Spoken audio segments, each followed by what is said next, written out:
বাংলাদেশে এমন কিছু জায়গা আছে যার নাম শুনলে আপনি লজ্জায় মুখ ঢাকতে চাইবেন। যেমন পঞ্চগড়ের বোদা, এটি একটি উপজেলার নাম।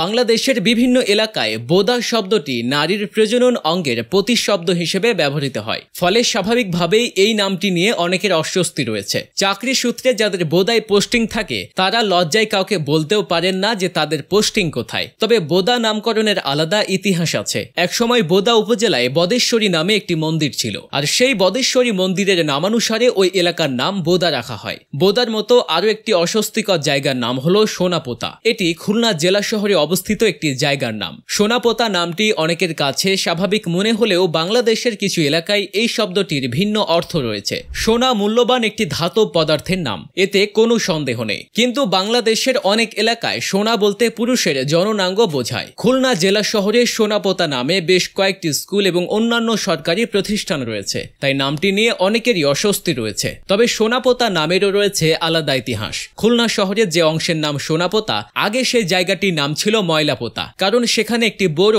ময়লার ডিপো ছিল। পরবর্তীতে ৮০ দশকে ময়লাপোতা নাম পরিবর্তন করে সোনাপোতা রাখা হয়। শুনলে হাসতে পারেন, তবে একটি জায়গার নাম সোনাপুর ইউনিয়ন। নোয়াখালী জেলার সোনাইমুড়ি উপজেলার একটি ঐতিহ্যবাহী অঞ্চল হলো এই সোনাপুর ইউনিয়ন। এছাড়াও ফেনী ও লক্ষ্মীপুরে সোনাপুর নামের গ্রাম রয়েছে। সিলেটের পার্শ্ববর্তী আসামের বদরপুরের একটি গ্রামের নামও সোনাপুর। ছেলেদের গোপনাঙ্গ নিয়ে আরো কয়েকটি জায়গার নাম: দিনাজপুরের ধনকামরা, সিরাজগঞ্জের বড়ধন ও সোনাখাড়া এবং বরগুনার সোনাকাটা। টাঙ্গাইল জেলায় ধনবাড়ি নামে একটি আলাদা উপজেলা রয়েছে। কিন্তু এত কিছু থাকতে এই ধনবাড়ি নাম কেন? জনশ্রুতি অনুযায়ী সুলতানি আমলে ধনপতি সিংহের নাম অনুসারে এই ধনবাড়ি নামটি এসেছে। আবার কারো কারো মতে সেনাপতি ধনুয়ার খাঁ ধনবাড়িতে একটি স্বাধীন জমিদারি প্রতিষ্ঠা করেন, তাই তার নাম অনুসারেই পরবর্তীতে এই অঞ্চলের নামকরণ করা হয়। তবে এই ইতিহাস নিয়েও দ্বিমত রয়েছে। অনেকেই মনে করেন সম্রাট জাহাঙ্গীরের শাসনামলে ধনপতি ঠাকুর তথা ধনাই সাধু নামের একজন ব্রাহ্মণ পুখুরিয়া পরগনায় তার জমিদারি প্রতিষ্ঠা করেন। পরে সেই ব্রাহ্মণের নামেই টাঙ্গাইলের এই উপজেলাকে ধনবাড়ি নামে নামকরণ করা হয়। বিড়ম্বনায় ফেলে দেওয়ার মতো